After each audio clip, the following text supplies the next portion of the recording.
এবং স্থানীয়ভাবে আমাদের এখানে ৫-৭০০ কর্মী বাহিনী প্রথম থেকেই কাজ করে যাচ্ছে এবং আমি নিজেও একেবারে উপরে যেখানে পানি নেবানো মানে আগুন নেবানো হচ্ছে পানি দিয়ে সেখানে আমি উঠে মানে দেখে আসলাম অবস্থা কি সার্বিক অবস্থা। আমরা এটাই বলতে চাচ্ছি যে বাংলাদেশ জামায়াত ইসলামী সবসময় মানুষের জন্যই রাজনীতি করে, গণমানুষের সংগঠন এবং একটি কল্যাণমূলক রাষ্ট্র গঠন করতে চাই। আপনারা দেখেছেন যে ভাসান থেকেও যখন আগুন লেগেছিল তখনও আমরা আগেই চলে গিয়েছি সেখানে এবং সেখানকার মানুষের পাশে আমরা ছিলাম। এখানেও আমাদের ইউনিট ভিত্তিক সংগঠন আছে, আমরা এখানে চলে আসলেও এখনই আমরা তাদের কোন কোন পরিবার সত্যিকারের ক্ষতিগ্রস্ত হয়েছে আমরা লিস্ট করতে বলেছি। বাংলাদেশ জামায়াত ইসলামীর পক্ষ থেকে সরকারের পাশাপাশি এই মানুষগুলোর জন্য না খেয়ে থাকে এরকম অবস্থা না হয়, তারা একেবারে ঘরে থাকতে পারবে না, দীর্ঘদিন যাবৎ বাইরে পড়ে থাকতে হচ্ছে, বাংলাদেশ জামায়াত ইসলামী এটা হতে দেবে না। বাংলাদেশের প্রত্যেকটা নাগরিকের একটি মিনিমাম যে অধিকার সেটা আদায়ের জন্য সর্বোত্তক তাদের যে প্রচেষ্টা আমরা সর্বাত্মক পাশে থাকবো ইনশাল্লাহ।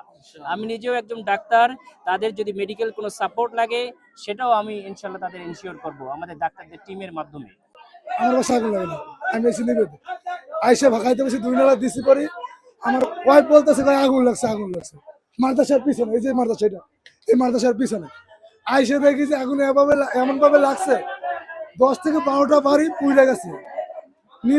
এই যে 10 থেকে 12টা বাড়িতে নিম্নত 3 থেকে 400 রুম আছে, 400 রুমের অবস্থা সব পুরো ছাই, মানুষের কিচ্ছু নাই। সব আপনার চাল দেখলে আপনার চাল পুরে একাল কয়ল হয়ে গেছে, টাকা মাসে সব পুরে ছাই হয়ে গেছে ভাই।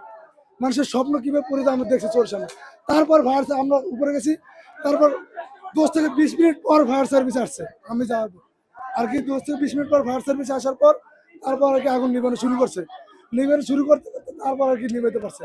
আর মানুষ আমরা তো চেষ্টা করছি, এই বাসটা আমার অনেক হেল্প করছে, যেটা আর কি আমি অনেক আর কি বাড়ির কি সাইড ফিরে টিন ছিঁড়ে আর কি রাখছি।